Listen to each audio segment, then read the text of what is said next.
In 2020, I was able to learn so much new things about the world of cinema that changed my perspectives on how we view movies and changed how I think about life. And I really hope that 2021 will be similar to that. I started the year off with the movie Made in Italy. What I liked most about the movie was the very beautiful and colorful landscape of the Tuscany in Italy. Other than that, the movie didn't really have anything that would make me want to spend more than $1 on it. My dad and I then watched our first film by the Hong Kong director Kar-wai called Fallen Angels. Visually, I really liked this movie, and it had a lot of very interesting film elements in it.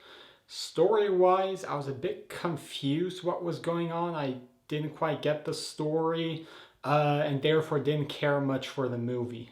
A part of that confusion that I felt was actually explained to me the next day whenever I watched Chungking Express.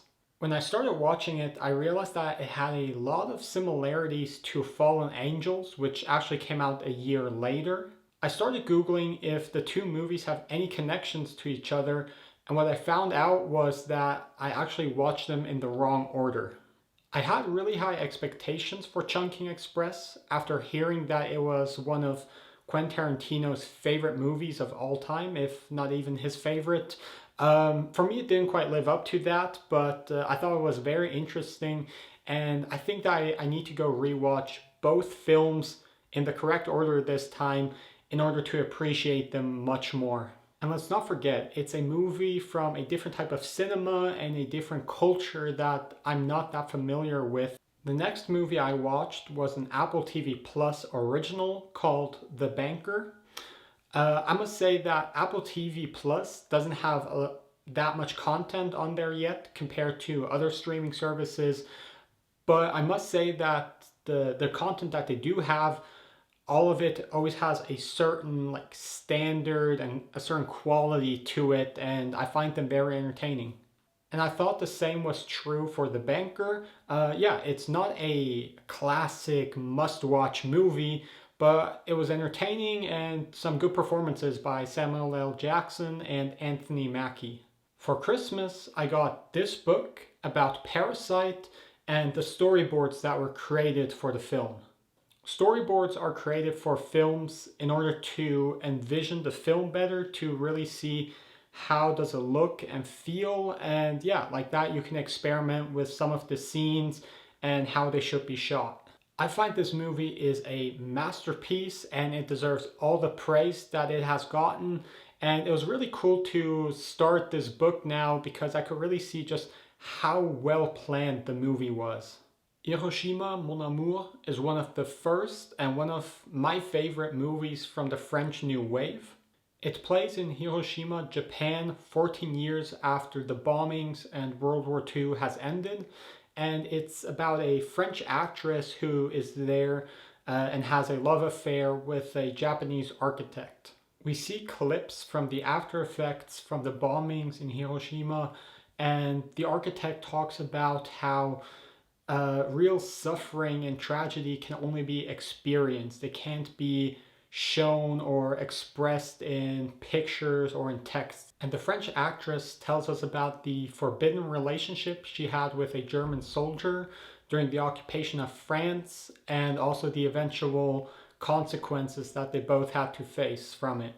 I thought this was a very beautiful movie, not just visually and the black and white shooting that they did, but also just the story was very great. Tie Me Up, Tie Me Down by the Spanish director Pedro Almodovar was just the second film I saw by him. It contained all the elements that are present in his other films, such as it's about love, there are beautiful and very bright colors everywhere, and yeah, it was a very passionate movie. This one was almost a bit like too passionate, too absurd in a way, but that was definitely part of the artistic choice from him. I'm excited to watch more of his artistic films, and I just hope that I like those better than I did this one. My dad then introduced me to La Strada by the Italian director Federico Fellini. La Strada is actually one of the first winners for Best Foreign Picture at the Academy Awards. The movie was sad, happy, and serious at some times, and I think with that we really cared for the protagonist who is sold to a traveling entertainer and therefore kind of has to go through some really tough times. I'm currently watching more and more films and TV shows by David Lynch, who is a very unique person, and so therefore I was really excited to watch the documentary about him and his way of living, the art life.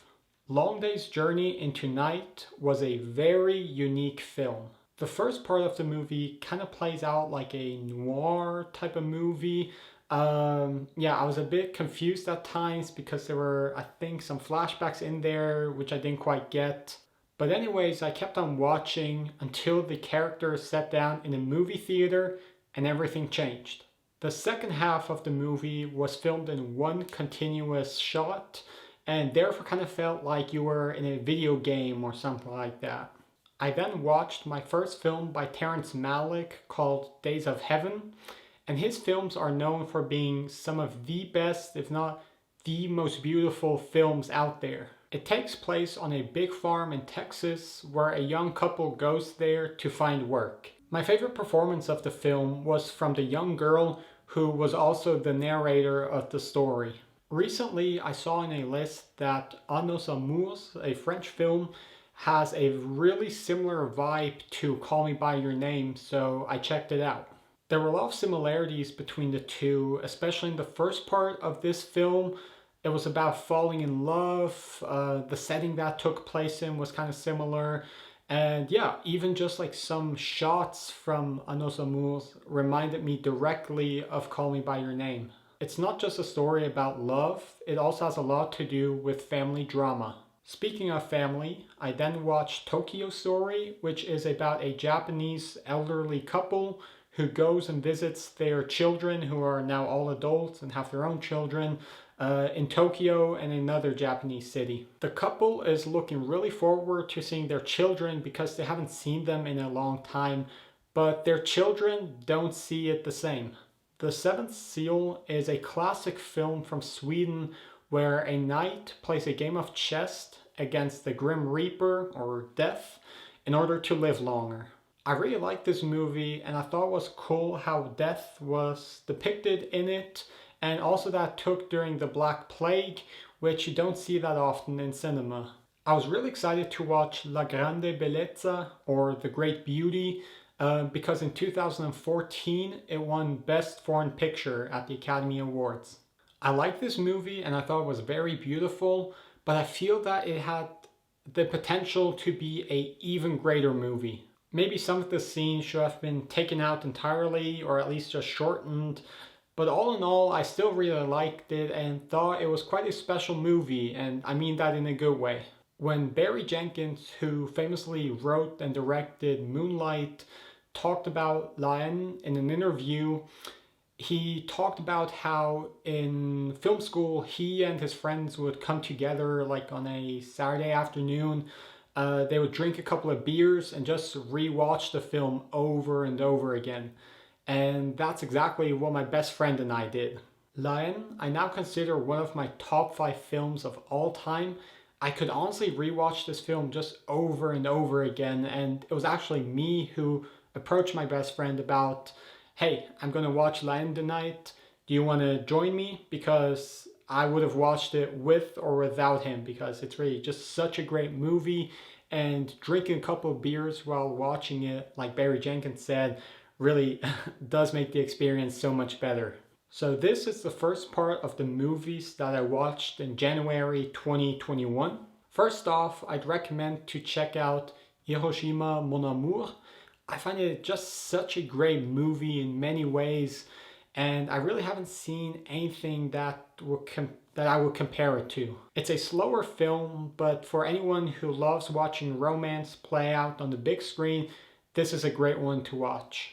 My other recommendation goes to Long Day's Journey into Night. It's not a movie for everyone, and I'd understand why people don't like it. But for anyone who is curious and wants to experience something new in the world of cinema, give this one a watch. I will see y'all in about 2 weeks to talk about the other films that I watched in January.